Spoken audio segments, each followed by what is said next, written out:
시간이 지나면 결국 다시 정체가 생기는 구조죠. 즉, 효과는 분명하지만 근본적인 해결책은 아니라는 데 한계가 있습니다. 미녹시딜이 도로 상황을 잠깐 개선하는 임시조치라면 새로운 고속도로를 깔아 영구적으로 정체를 해소하는 대책입니다. 겉으로만 보기에 좋아진 임시방편 발모가 아니라 뿌리부터 건강하게 만드는 근본적인 발모라는 겁니다. 앞으로 10년 안에 탈모 완전 정복이라는 말이 그냥 과장이 아닐 수도 있다고 생각합니다.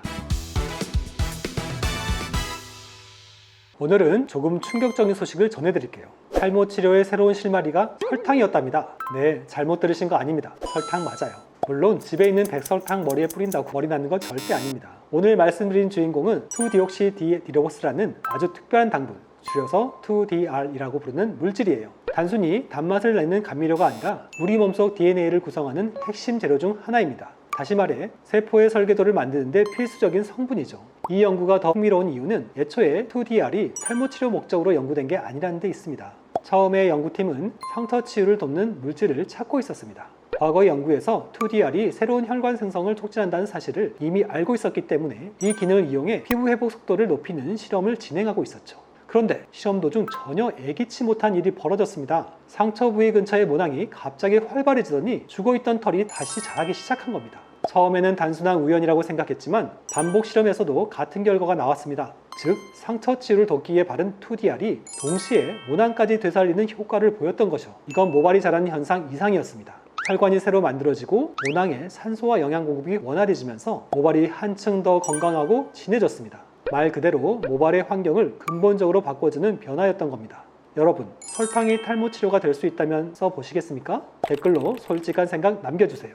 자, 그렇다면 왜 이번 2DR 연구가 이렇게까지 전 세계적으로 주목을 받는 걸까요? 그 이유는 간단합니다. 현재 미국 FDA가 공식적으로 승인한 탈모 치료제는 딱 2가지뿐이기 때문입니다. 그리고 그중 하나가 여러분도 이름 한 번쯤은 들어보셨을 미녹시딜입니다. 미녹시딜은 많은 분들이 사용해온 대표적인 바르는 탈모 치료제인데 작용 원리를 간단히 설명드리면 이렇습니다.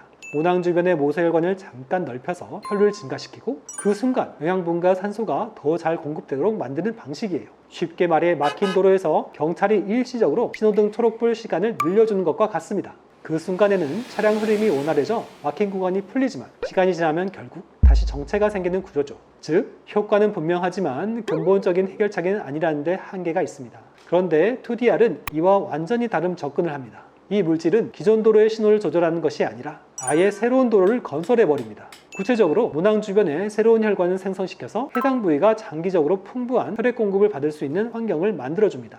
이렇게 되면 모낭이 단기적인 응급처치가 아니라 오랜 기간 건강하게 활동할 수 있는 기반이 마련되는 것이죠. 쉽게 비유하자면 미녹시딜이 도로 상황을 잠깐 개선하는 임시조치라면 2DR은 새로운 고속도로를 깔아 영구적으로 정체를 해소하는 대책입니다. 바로 이 점이 기존 치료제와 2DR의 가장 큰 차이이며 많은 전문가들이 주목하는 이유이기도 합니다. 이번 실험 결과는 정말 놀라웠습니다. 연구팀은 먼저 실험용 쥐들에게 의도적으로 탈모를 유도했어요. 그 상태에서 2DR을 포함한 하이드로겔을 하루 한 번 20일 동안 꾸준히 발라줬습니다. 그런데 불과 3주도 안 돼서 놀라운 변화가 나타나기 시작했죠. 우선 털이 자라는 속도가 확연히 빨라졌습니다. 그냥 듬성듬성 난 정도가 아니라 두께와 밀도가 눈에 띄게 회복됐어요. 비교군에서는 여전히 탈모 부위가 그대로였는데 2DR을 바른 그룹은 마치 시간이 거꾸로 간 듯 풍성한 털이 채워졌습니다. 게다가 그 효과가 현재 가장 유명한 발모제인 미녹시딜과 거의 맞먹는 수준이었어요. 그동안 미녹시딜이 표준 치료제로 자리 잡고 있었는데 그에 버금가는 결과가 나왔다는 건 정말 큰 의미가 있죠. 하지만 여기서 끝이 아닙니다. 모발이 다시 자라는 것만큼 중요한 건 모발의 건강인데요. 연구팀은 모발 색소인 멜라닌을 측정했습니다. 멜라닌은 머리카락에 색을 입히는 성분이자 모발 건강을 가늠하는 지표입니다. 멜라닌 함량이 높으면 머리카락이 진하고 탄력이 좋습니다. 그런데 2DR을 바른 쥐들은 멜라닌 수치가 정상쥐와 거의 같은 수준으로 회복됐습니다. 단순히 얇고 하얀 솜털이 난 게 아니라 원래 건강한 머리카락으로 돌아온 거죠. 혈관 변화도 주목할 만합니다. 두피의 혈관 밀도를 조사했더니 2DR 그룹이 미녹시딜을 바른 그룹보다 더 높은 수치를 보였습니다. 이는 모낭이 장기적으로 안정적인 영양과 산소 공급을 받을 수 있는 환경이 마련됐다는 뜻이에요. 쉽게 말해 겉으로만 보기에 좋아진 임시방편 발모가 아니라 뿌리부터 건강하게 만드는 근본적인 발모라는 겁니다. 무엇보다 2DR은 원래 우리 DNA를 구성하는 성분입니다. 외부에서 인위적으로 만든 화학물질이 아니라 인체 안에서도 존재하는 물질이죠. 그래서 이론적으로는 부작용 가능성이 낮습니다. 물론 아직 사람을 대상으로 한 대규모 장기 연구는 진행되지 않았고 반드시 안전성 검증이 필요합니다. 하지만 지금까지의 데이터만 봐도 가능성이 엄청납니다. 정리하자면 2DR은 단순히 털이 나는 수준이 아니라 모발의 색, 굵기, 두피 환경까지 종합적으로 되살려주는 새로운 메커니즘의 후보라는 거죠. 이게 왜 전 세계 언론에서 주목하고 있는지 이제 조금 감이 오시죠? 이번 연구가 진짜 주목받는 가장 큰 이유는 단지 새로운 성분을 발견했기 때문이 아니라 혈관 신생이라는 완전히 새로운 메커니즘을 탈모 치료에 적용했다는 데 있습니다. 그동안 탈모 치료제는 주로 모낭을 자극하거나 일시적으로 혈류를 늘리는 방식이 대부분이었죠. 쉽게 말해 이미 있는 길을 잠깐 넓히거나 신호등 시간을 조절하는 수준이었습니다. 그런데 이번 2DR 연구는 아예 새로운 길, 새로운 도로를 만드는 방식입니다.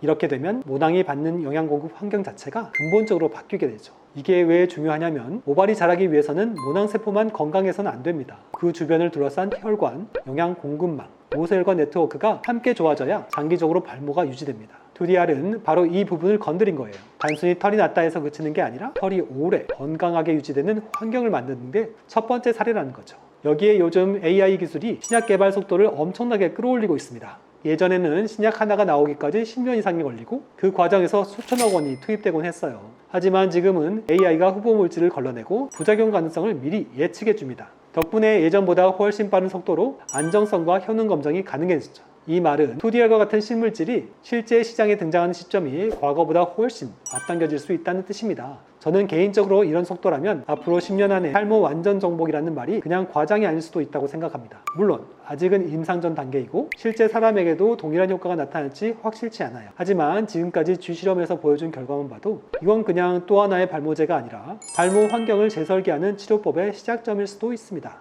정리하자면 2DR은 기존 치료제와는 차원이 다른 접근 방식을 보여줍니다. 모발이 자라는 뿌리 환경을 되살리고 혈관 네트워크를 재생시키며 장기적으로 탈모를 예방할 수 있는 가능성을 열어준 첫 번째 사례인 셈이죠. 앞으로 진행될 임상실험에서 어떤 결과가 나올지 전 세계의 관심이 집중될 수밖에 없습니다. 마지막으로 시청자 여러분께 묻고 싶습니다. 만약 2DR이 상용된다면 미노시딜 대신 쓰실 건가요? 만약 가격이 비싸다면 한 번이라도 써보시겠습니까? 여러분의 생각을 댓글로 남겨주세요. 지금까지 라인을 씹는 남자 닥터 이영민이었습니다. 감사합니다.